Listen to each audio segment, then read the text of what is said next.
Well, voting is underway for Bangladesh's 13th parliamentary elections, a key moment in the country's official history. Now, Interim Chief Advisor Mohammad Yunus cast his vote at the Gulshan Model High School and College Centre in Dhaka.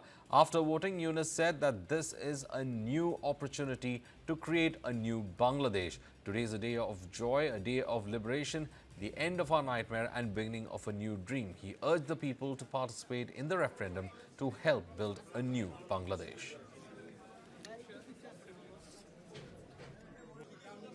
আজকে নতুন বাংলাদেশের জন্মদিন কাজে আমরা অতীতকে ফেলে দুঃস্বপ্নকে ফেলে এখন নতুন স্বপ্নে চলে গেলাম আজকেই সেই দিন সারা জাতির জন্য আজকে মুক্তির দিন সেটা আমরা উৎসব পালন করতে স্যার ভোট কেমন দেখছেন স্যার আজকে ভোটের পরিস্থিতি কেমন দেখছেন স্যার এটা ঈদের মতো মহা ঈদ এটা মহা ঈদের মতো সুন্দর সুষ্ঠু হচ্ছে কিনা খুবই সুন্দর এ পর্যন্ত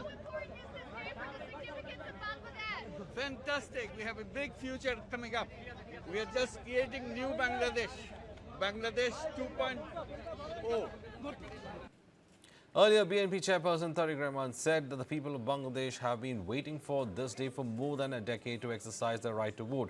Speaking on the poll, Jamaat-e-Islami party leader Shafiqur Rahman also said that people's demands and desires change and Bangladesh also deserve change. For me, for Bangladesh. For you and for Bangladesh. Yes, it is a turning point, and we are waiting for that point, inshallah. People's demand change, they desire change, we also desire the change. Alhamdulillah, it is an emerging matter for me because I have given my vote after 3 consecutive votes where I was been deprived. Not me only, all the people of Bangladesh, and that time I was in the prison. Thank you. The election comes amid major political shifts following the death of former Prime Minister Khalida Zia and the ongoing ban on her longtime rival Sheikh Hasina's Awami League party. However, many of the voting booths were seen empty. To discuss more on this, we are joined in by Pathakrit, the foreign affairs expert, as well as Ambassador Veena Sikri, former High Commissioner of India to Bangladesh. Ambassador Veena Sikri, how do you in fact see the current voting process that's going on? There are reports that it's not according to how they wish, because there are reports of clashes as well as rigging that's been reported. We'll be in fact playing those stories later as well. But as of now, your assessment, without Awami League, a huge vacuum, isn't it, when it comes to Bangladeshi politics? Absolutely. This is not an election at all. It's a selection. It's a fake selection. And it's amazing to see from your visuals that people like Mohammad Yunus are jumping up and down, calling it a birthday. So what is this business of reviling the entire history of Bangladesh when they fought the liberation war for certain values, for democracy, for secularism, for nationalism, for social justice? And now they want to wipe it all out and bring in Jamaat-e-Islami. Mohammad Yunus is not an independent person. He's got the Jamaat-e-Islami behind him. He's been the spokesperson of the Jamaat-e-Islami for the last 18 months. And behind the Jamaat-e-Islami is Pakistan, and behind Pakistan are the Western powers. I mean, you have a crazy situation there in Bangladesh where you have the whole definition of inclusivity has been changed. Oh, if the Awami League represents 40% of the vote is not there, it still can be an inclusive election because inclusivity refers to the people, not to a political party. You know, this kind of attempt to change democracy. Would any of these countries do it for their own country? In Britain, could you say that we ban the Labour Party, or we ban the Conservatives or the Tories? You know, I'm in America, would you say ban the Democrats or ban the Republicans? Nobody would say that. But in Bangladesh, not only are they saying it, not only have they done it, but you have the Western countries completely supporting it. So it's a totally artificially generated fake situation. And I think we have to see what the response of the people of Bangladesh is going to be to this. You've already spoken about the clashes. You've already spoken about, you know, if you see your visuals, I mean, there's no enthusiasm about these elections at all. Where's the enthusiasm? Where are the long lines of voters? I don't see any of that. You know, we've seen Tariq Rahman voting. We've seen Mohammad Yunus voting. But where are the long lines? Where are people standing peacefully? No. People are completely disillusioned. Completely disillusioned. The so-called referendum, which is this framework, as you are saying, to reset the political system, it's a fake referendum. There is no numbering on the referendum ballot papers. It is completely fake. They can print as many as they want, and they can just show. We know there's going to be a yes vote. It's already known to be a yes vote because there's no numbers. And Mohammed Yunus has been talking only about a yes vote because he wants to change the constitution, he wants more powers for the president, and he wants to be president himself. So that is his ultimate aim, that he wants to become the president of Bangladesh. And this voting, is something that is just being generated to allow the president, to allow Yunus to become the president of Bangladesh. And I think that let us see what the response of the people is to this situation. Well, we are also joined in by Pathakrit, foreign affairs expert as well. Pathakrit, do you think that the Jamaat is technically the fifth column of Pakistan operating in Bangladesh? Well, absolutely. See, from 1971 onwards, Jamaat has been a very prominent player. And whatever has happened in the last 1.5 years, for all the semblance of this being a voluntary movement against Sheikh Hasina, and that the student movement was entirely spontaneous, it was never so. The biggest proof of that is that NCP, the party which was eventually formed out of that student movement, having an alliance with Jamaat for this election, and they agreed for something as little as 30 seats in a parliament for 350 seats for which election is happening. So all along, as Ambassador Sikri also mentioned, in the last 1.5 years, Yunus has actually been doing the job on part of Jamaat-e-Islami. That is a given. And I think the biggest problem is whenever the results come out of this election, if Jamaat does not win this election, if Jamaat does not feel that they would not be part of the seat power sharing, there is going to be huge violence. And who would correct the wrongs that have been done in the last 1.5 years? The kind of entrenchment of Pakistani elements within the Bangladeshi society today in the last 1.5 years, the kind of radicalization that has happened, the way all kinds of convicted elements, including terrorists, designated terrorists, have been brought out of jail, the manner in which bullets has been reduced to a useless appendix. They're scared of being on the road and taking action for law enforcement. The manner in which Jamaat-inspired crowds are going on a rampage. I think all those things are only going to go up and not go down from tomorrow onwards. In fact, the whole election result will be a contentious issue, and there's going to be not just violence. The Awami League supporters right now may not have much option but to vote for BNP. But if anybody inside Bangladesh has any illusion that Awami League as an entity is gone, that is not so. Right. So the cycle will turn all over again. Right. In fact, speaking about some concerns that has already put out by the Jamaat, ahead of the voting, Jamaat has been accused of midnight vote rigging in what many are calling as unconstitutional polls. Now, thousands of ballots have reportedly been stamped by Jamaat-e-Islami from last evening itself, and they've been filling those ballot papers on behalf of the public. Now, at midnight, the stamped ballots were in fact recovered from Jamaat-e-Islami workers at Suleiman Nesa Center in Janadia 4 constituency, and in Noakhali's Sonaimuri Upazilla, Jamaat workers were brutally assaulting a journalist, Ismail Hussain T2, because this journalist tried to in fact expose them, and he tried to attempt to record the footage of how they were stamping on these ballot papers. He was in fact beaten and left bloodied as well. Now, during the last 18 months, Jamaat has planted its loyalists in key positions in the police and civil administration as well. So this is the situation that is emerging in Bangladesh as such. Ambassador Veena Sikri, in fact, we have some reactions coming in. Just listen to that. আমি vote দিতে পারি নাই, আমার vote ওনারা কে দিছে জানি না, তো আমাকে এখান থেকে বের করে দেওয়া হচ্ছে।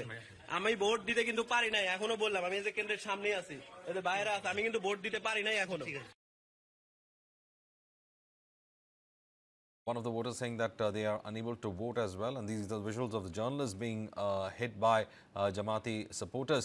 Ambassador Veena Sikri, you have seen, we have just given you that story about that rigging that is happening, large-scale rigging that's happening on the Jamaat-e-Islami front.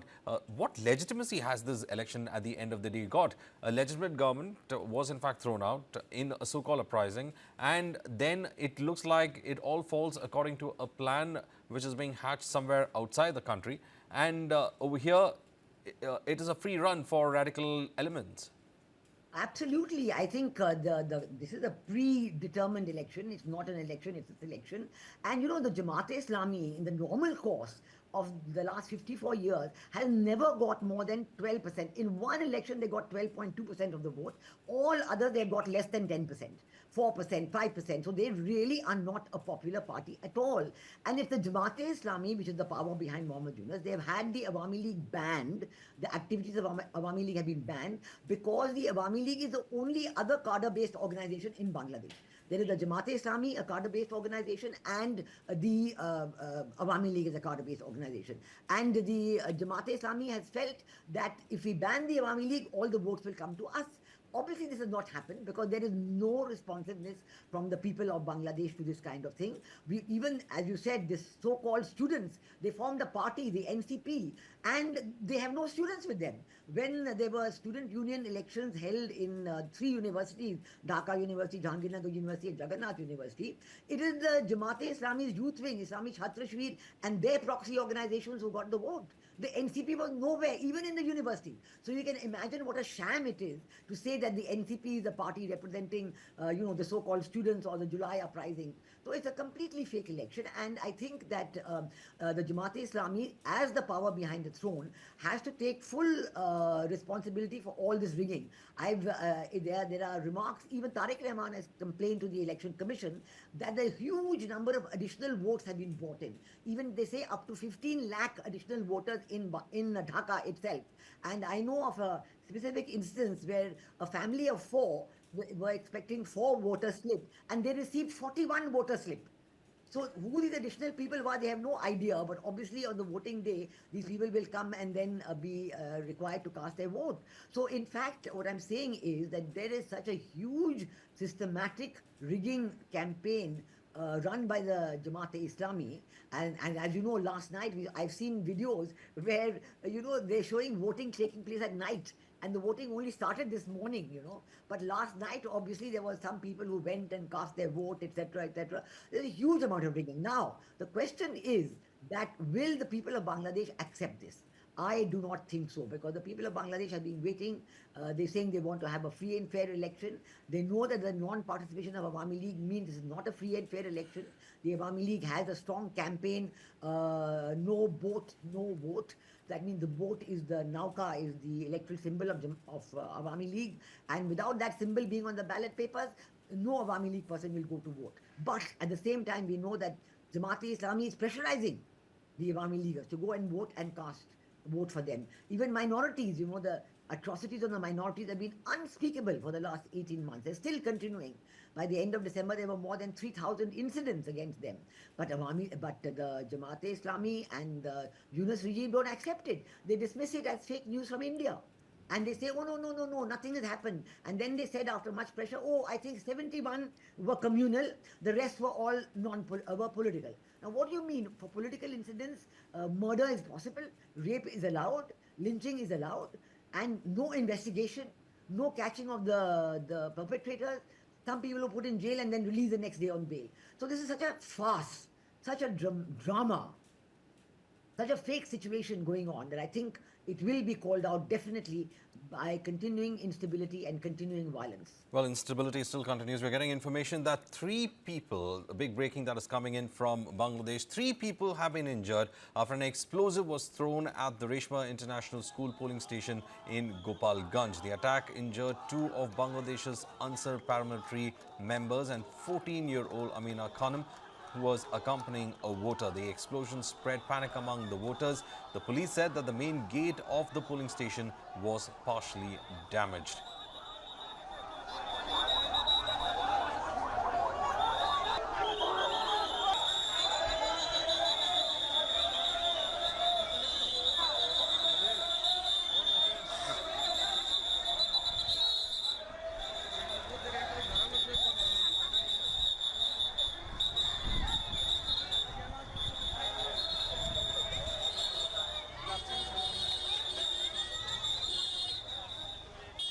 Well, Pratikrit, we have been in fact getting you the details of the violence that's happened, latest and the explosion that's been reported at a polling station. This seems to be going to be quite a kind of a bloody polls that Bangladesh is going to witness, though the intention is to say they will be getting stability. Even during polling, if this is happening, when the counting is happening, it is going to be quite difficult, especially when the results start coming in. Well, first of all, Bangladesh does have a history of political violence during elections. From 1975 onwards, if you look at the trajectory of the violence and political violence in Bangladesh, then what's happening this time also is not surprising, is not unique, is not exceptional, but it's just that it has been even more amplified in its proportion. Secondly, you might still get information about all kinds of wrongdoings happening in Dhaka and some other metropolitan cities. But in the far-flung villages and small towns where, Jamaat has that street power, a lot of things might be happening which probably will not come into the mainstream media as well. So it is very true that Jamaat has never got more than 12 to 15% vote in elections.